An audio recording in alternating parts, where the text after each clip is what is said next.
there was a storm. It was an accident. We had an accident.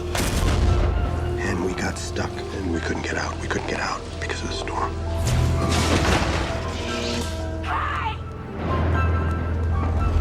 It's flooded. It's dead end. You the manager? Officer Rose. Transporting a prisoner here.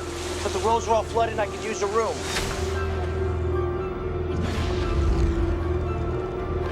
I don't think we can get out tonight. I'm not staying here. Are you out of your mind? There was no place else to go.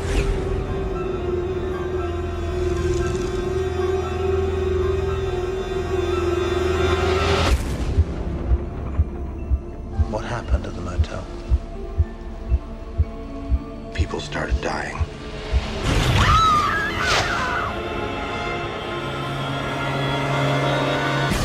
What's going on? Go in your room and lock your door. And then their bodies, they disappeared. Nobody in there.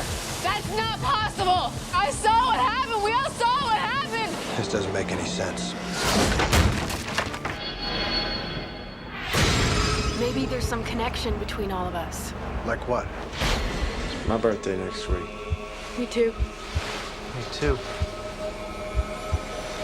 Yeah.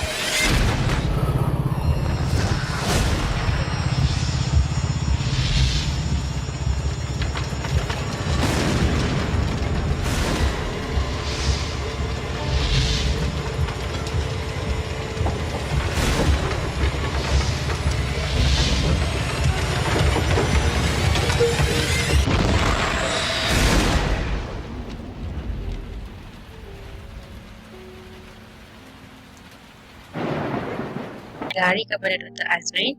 Okay, nama saya Nurul Fatih binti Ramzi, nombor matrik 261974. Dan sebut sedikit latar belakang filem Identity. Okay, filem ni berkisahkan tentang genre thriller dan psikologi. Okay, watak utama dalam filem ni ialah Malcolm Weaver, yang di mana dia akan dijatuhkan hukuman mati dalam tempoh masa kurang daripada 48 jam akibat daripada kes pembunuhan yang telah dilakukan. Walau bagaimanapun, Pak Dr. Secretary Malcolm ni bagi tahu yang dia boleh terlepas daripada hukuman ni disebabkan oleh masalah tekanan jiwa yang dia alami. Okay, sebab dia ada masalah tekanan jiwa ni, trauma masa dia kecil. Okay, jadi disebabkan trauma tu, dia mengembangkan 10 lagi kepribadian lain dalam dirinya. Okay, setiap watak yang Malcolm ni adakan dalam filem ni ada kaitan yang tersendiri dengan kehidupan Malcolm dalam alam realiti. Okay, sebagai salah satu watak yang terdapat dalam filem ni ialah Paris Nevada. Okay, watak Paris Nevada ni sama persis macam kehidupan ibu dia.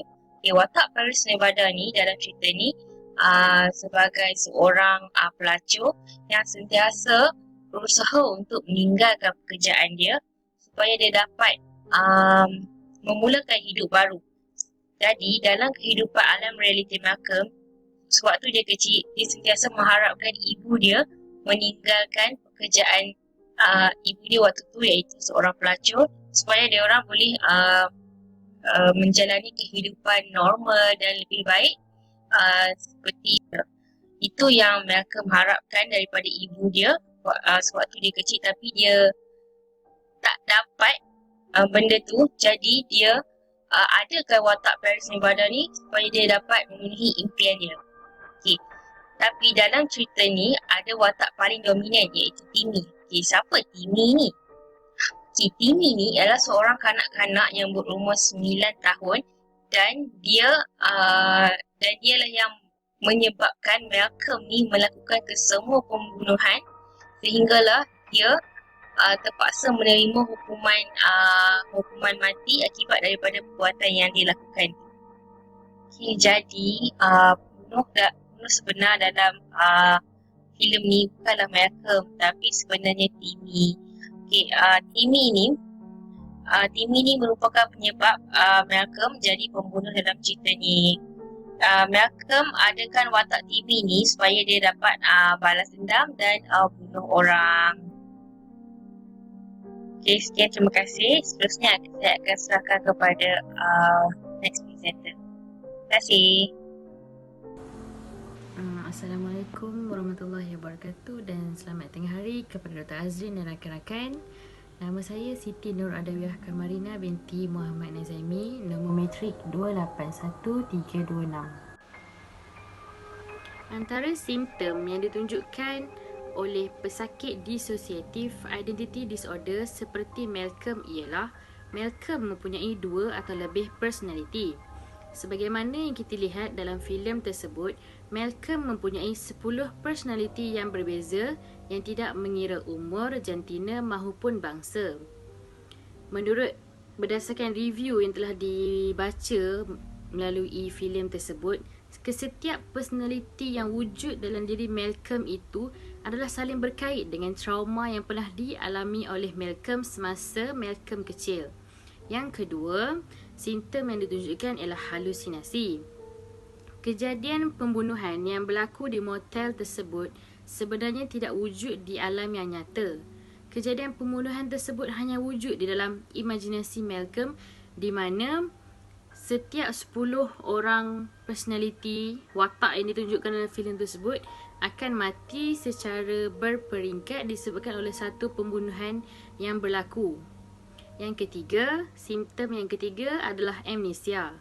Hal ini kerana Malcolm tidak menyedari setiap tindakan yang dilakukan oleh beliau semasa beliau bertukar identiti. Sebagaimana yang kita dapat lihat dalam filem tersebut, Malcolm tidak mengingati ketika dirinya bertukar menjadi Edward yang merupakan seorang polis. Sedangkan semasa itu Malcolm ditahan oleh polis dan sedang disoal siasat oleh sekretari beliau beserta peguam yang lain. Penyakit dissociative identity disorder yang dihidapi oleh Malcolm ini didiagnosis oleh Dr. Malik yang merupakan seorang sekretari. Menurut Dr. Malik, Malcolm menghidapi penyakit ini kerana beliau mempunyai trauma yang dahsyat semenjak kecil. Beliau ditinggalkan dan diabaikan oleh ibu beliau di sebuah hotel sehinggalah Malcolm membesar dan menjadi seorang yang mempunyai personality yang banyak. Keadaan ini juga dipanggil sebagai sindrom keseluruhan personality apabila kita dapat lihat Malcolm River itu sendiri mempunyai 10 personality yang berbeza. Dan setiap personality yang ditunjukkan oleh Malcolm itu tersebut sebenarnya terhasil daripada pengalaman-pengalaman lalu yang pernah dilalui oleh beliau. Sekian sahaja daripada saya teruskan dengan pembentang yang seterusnya. Hai, Assalamualaikum. Nama saya Fatuna Izzati binti Jamaluddin dan nombor matrik saya adalah 261916. Seterusnya saya akan menerangkan faktor-faktor penyebab kecenderungan identiti which is dissociative identity disorder. Faktor yang pertama adalah faktor biologi iaitu melalui genetik dan ketidakseimbangan hormon. Yang kedua adalah faktor psikososial iaitu kejadian trauma pada zaman kanak-kanak seperti dipukul, kemalangan atau kematian ibu bapa. Pengalaman ini akan menyebabkan satu trauma psikologi yang tidak mudah luput. Tekanan hidup lazimnya akan menyebabkan trauma yang dialami pada masa yang lampau itu timbul semula. Trauma seperti ini sekiranya tidak dirawat daripada awal, boleh menyebabkan ia berkembang menjadi kecenderungan identiti. Faktor psikososial ini telah terlihat di dalam filem identiti ini which is watak utama Malcolm Rivers.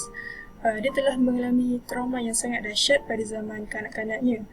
Doktor yang telah mengenal pasti penyakitnya mendiagnos bahawa zaman kanak-kanaknya telah retak menyebabkan dia mencipta kecenderungan identiti ini.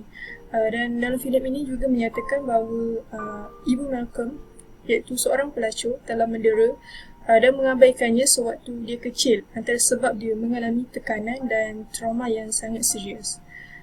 Itu sahaja daripada saya. Hai, Assalamualaikum. Nama saya Nina Ainin Adabia binti Muhammad Nasidi. Hari ini saya akan menerangkan tentang teori personality watak dalam filem Identity 2003. Okey, saya menemukan dua teori iaitu pertama teori psikoanalisis yang diasaskan oleh Sigmund Freud dan teori yang kedua adalah teori psikologi individu iaitu yang diasaskan oleh Everett Adler. Pertama sekali saya akan menerangkan tentang teori psikoanalisis di mana tidak mempunyai kesedaran tentang realiti. Freud juga percaya bahawa tidak semua aspek diri diketahui secara sedar atau sebahagian besar jiwa manusia berada dalam alam tidak sedar ataupun prasedar. Hal ini dapat dibuktikan apabila Malcolm mengalami dissociative identity disorder yang mana Malcolm mempunyai 10 kepribadian yang berbeza. Psikiatri Malcolm iaitu Dr. Malik berpendapat bahawa Malcolm sama sekali tidak mengetahui kejahatan pembunuhan yang dia lakukan dengan kejam. Oleh kerana itu, Malcolm tidak layak untuk dihukum mati kerana bercanggah dengan peraturan mahkamah. Okey, seterusnya saya akan menerangkan tentang teori psikologi individu. Manusia mencipta idea yang menjadi panduan kepada tingkah laku mereka di mana kehidupan ditentukan oleh idea fiction dan tidak wujud di alam nyata iaitu realiti. Hal ini dapat dibuktikan apabila Malcolm yang mempunyai 10 kepribadian lain di mana watak-watak yang terperangkap di dalam motel itu semuanya adalah kepribadian Malcolm. Keseluruhan kisah tentang 10 orang yang berlainan itu yang berakhir di tempat yang sama dan dibunuh, hanya seorang watak yang terselamat iaitu Timmy. Timmy merupakan seorang kanak-kanak yang turut terperangkap di dalam motel tersebut bersama kedua ibu bapanya. Timmy akhirnya membunuh Paris yang merupakan mangsa terakhir motel tersebut. Pada akhirnya juga dinyatakan bahawa identiti jahat Malcolm sebenarnya adalah daripada anak kecil yang bernama Timmy. Hal ini dapat dibuktikan apabila tiba-tiba Malcolm secara tiba-tiba telah panik dan telah membunuh Dr. Malik semasa dalam perjalanan pulang dari soal siasat. Itu sahaja daripada saya serahkan kepada pembentang seterusnya. Hai, Assalamualaikum warahmatullahi wabarakatuh. Nama saya Huda Naja dan saya akan meneruskan perbincangan kita pada hari ini tentang aspek rawatan dan intervensi yang boleh dilakukan bagi menangani masalah kecelaruan personality. Antara rawatan dan intervensi yang boleh dilakukan ialah psikoterapi tingkah laku kognitif, psikoterapi tingkah laku dialektik, psikoterapi interpersonal dan juga psikoterapi fokus keluarga. Bagi psikoterapi tingkah laku kognitif, terapi ini merupakan salah satu bentuk rawatan psikologi yang digunakan bagi meningkatkan makna dan fungsi kualiti hidup seseorang. Terapi ini biasanya digunakan untuk mengubah corak pemikiran, kepercayaan dan juga tingkah laku pesakit ke arah yang lebih baik dan positif. Dengan cara ini, pesakit akan dapat mengubah persepsi yang tidak tepat terhadap diri mereka, orang lain dan juga masyarakat di sekeliling mereka. Seterusnya, psikoterapi tingkah laku dialektik pula ialah psikoterapi yang menekankan pada penerimaan pengalaman pesakit itu sebagai salah satu cara untuk merawat masalah pesakit dan mengubah tingkah laku yang negatif dan berbahaya kepada yang lebih positif. Terapi ini dia sedikit berbeza dengan terapi tingkah laku kolektif kerana dia lebih banyak melibatkan aktiviti berkumpulan. Oleh itu, teori ini akan dapat membantu pesakit untuk menguruskan emosi mereka di samping itu mengurangkan konflik dalam perhubungan. Selain itu, psikoterapi interpersonal pula ialah rawatan jangka masa pendek yang boleh digunakan bagi intervensi kecelaruan personality kerana apabila seseorang individu mengalami kesukaran untuk berinteraksi dengan orang lain, ini akan menyebabkan gangguan personality individu tersebut. Oleh kerana itu, tujuan utama psikoterapi interpersonal ini adalah untuk meningkatkan interaksi antara pesakit dan juga sosial bagi mengurangkan rasa tekanan dalam diri. Terapi ini akan membantu kita untuk mengenal pasti punca sebenar yang menyebabkan kecelaruan personality tersebut. Lagi sekali, intervensi yang boleh dilakukan adalah psikoterapi fokus keluarga. Psikoterapi fokus keluarga ini adalah berbeza sedikit dengan terapi yang lain kerana teori ini dia menggunakan keluarga sebagai satu unit untuk membantu merawat pesakit. Terapi ini biasanya akan digunakan untuk mengenal pasti masalah dalam konflik keluarga yang mungkin boleh menyebabkan tekanan kepada pesakit dan kemudian akan membantu ahli keluarga yang terlibat untuk menyelesaikan masalah tersebut. Jadi, bentuk terapi ini akan banyak memberikan manfaat kepada keluarga bagi jangka masa yang panjang seperti memahami peranan masing-masing dan mengajar untuk berkomunikasi secara berkesan. Oleh itu, terapi ini akan berfokus kepada usaha keluarga sebagai satu sistem sokongan untuk membantu ahli keluarga mengawal emosi pesakit. Bismillahirrahmanirrahim. Assalamualaikum. Nama saya Muhammad Azizul Hakim bin Muhammad Hashim, bernombor matrik 2721117, dan kali ini saya akan menghuraikan tentang kesimpulan analitik.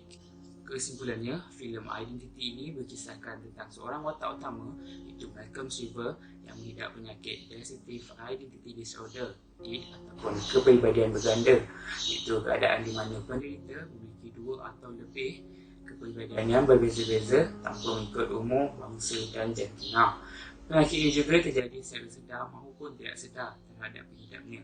Di dalam filem ini, Malcolm Shriver mempunyai 10 identiti lain dalam dirinya, iaitu Ed, Paris, Rod, Helen Susan, Ginny, Robert Mann, Larry, Leo Insiana dan Alicia yang punya watak dan tingkah laku yang berbeza-beza.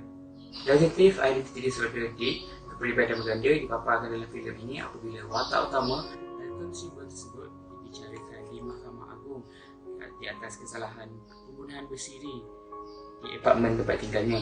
Antara simptom yang ditunjukkan oleh pengidap dalam filem ini apabila Malcolm seringkali bertukar-tukar dengan watak yang ada dalam filem ini. Hal ini terjadi apabila Malcolm membayangkan dirinya sebagai individu lain yang pernah dilihat olehnya pada masa silam.